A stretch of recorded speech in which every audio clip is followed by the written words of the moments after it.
né? Muitas informações que foram deixadas de fora, porque não foi desejo de Deus que nós soubéssemos, certo? Então, se Deus não quis que nós soubéssemos, então cabe a Ele. Então, Deus sabia que a sua palavra seria duramente escrutinada ao longo da história, e, portanto, não podia conter discrepâncias. Então, ele teve esse cuidado de não ter contradições, tá certo? Então, ele escolhia cuidadosamente o que ia ser escrito, até para se evitar discrepâncias, se evitar contradições no texto sagrado. Louvado seja Deus. Deixa eu ver aqui, nós já estamos com... Se bem que a gente começou 45, né? Dá mais um tempinho. Mas essa aqui. A revelação, a escrita e a canonização das escrituras. Vamos lá, ponto 2.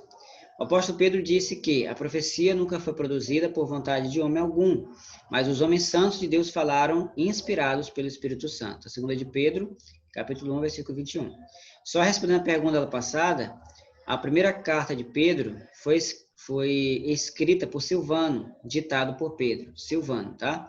E a segunda foi escrita pelo próprio Pedro, ok? A primeira carta foi escrita por um grego, para tanto que o grego, o Silvano era grego, e a primeira carta ela tem um grego mais polido. A segunda carta foi escrita por um judeu, Pedro.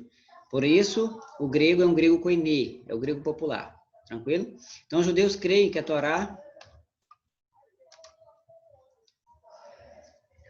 Os judeus creem que a Torá, os 5 livros de Moisés, é o ápice da inspiração divina na Terra.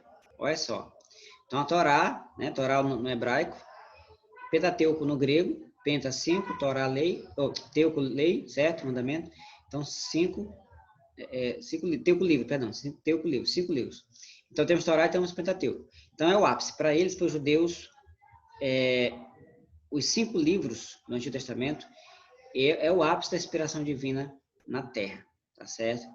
Nós sabemos aí que a Taná, que é a Bíblia judaica, a Taná, porque a Bíblia judaica não tem o Novo Testamento, a Taná é composta pelos escritos, pelos profetas e pelo Pentateuco, certo? Pela Torá, ok?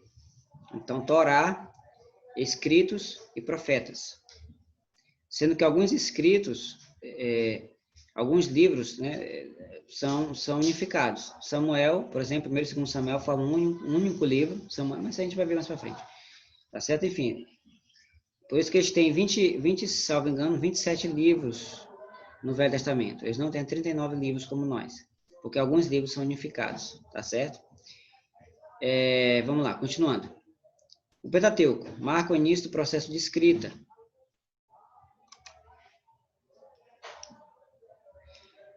Marca o início do processo de escrita, o Pentateuco. É considerado pelos judeus pura revelação divina, pelo fato de Moisés ter escrito com detalhes eventos que antecederam o seu tempo. Por exemplo, Moisés falou sobre a criação.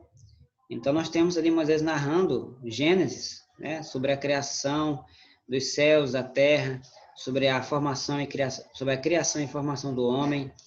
Temos ali a formação da queda, dos patriarcas, enfim. Então, Moisés escreveu a respeito de eventos que foram bem antes de seu tempo, né? Então, uma das razões pelas quais é considerado pelos judeus pura revelação divina, o Pentateuco. Então, Moisés foi o primeiro homem na Terra que recebeu a ordem divina para escrever o que visse e ouvisse, certo? Então, ele foi o primeiro que recebeu essa ordem. Deus falou primeiramente para Moisés para ele escrever o que visse e ouvisse. Não se preocupe que o Pentateuco, a gente vai estudar isso lá na frente, quando a gente estiver estudando sobre a teologia bíblica, a gente vai estar estudando o Pentateuco. Com calma, detalhado, mas com calma. Isso aqui é só mesmo o início, amados, certo? É só o início. Não é nem a ponta do iceberg, nem tem ousadia de dizer que isso aqui é a ponta do iceberg, certo? Tem muita coisa para se estudar ainda. Então, apóstolo Pedro, Pentateuco, vamos para frente. Deixa eu passar aqui. Embora o livro de Jó, porque seja tido como o livro mais antigo da Bíblia, atenção, isso aqui foi até uma pergunta do Jailson, mas outro Jailson, ele até saiu do grupo. Embora o livro de Jó seja tido como o livro mais antigo da Bíblia, o Pentateuco é tido oficialmente como gatilho que dá início ao processo da revelação. Então, por mais que Jó tenha sido mais antigo, mas é considerado o Pentateuco o início, né, o gatilho que dá início. É o princípio da revelação e inspiração da Bíblia, ok? Isso dá por algumas razões. Primeiro, O Pentateuco é um compêndio literário, são 5 livros, enquanto que Jó é um único livro, um livro isolado. B. As datas dos livros do Pentateuco são amplamente conhecidas. 1688 a.C. a 1645 a.C., enquanto que do livro de Jó já é incerta a cronologia histórica, então não dá para se saber exatamente a cronologia histórica de Jó, ok? C. O Pentateuco lança os fundamentos, faltou um Szinho bem aqui, da doutrina judaica, certo? E da revelação divina ao homem, enquanto que o livro de Jó entra na classificação poética. Então, Jó nem entra sequer nesses livros doutrinários, certo? Jó, ele está na classificação poética, está bem distante da doutrina, certo? Muito bem. Então, gente, louvado seja Deus. Deixa eu ver aqui na próxima, eu entro nesse assunto. Então, nós vamos encerrar por aqui. Nós já estamos aí com 45 minutos de aula, certo? Nós vamos estar encerrando a aula por aqui, tá certo?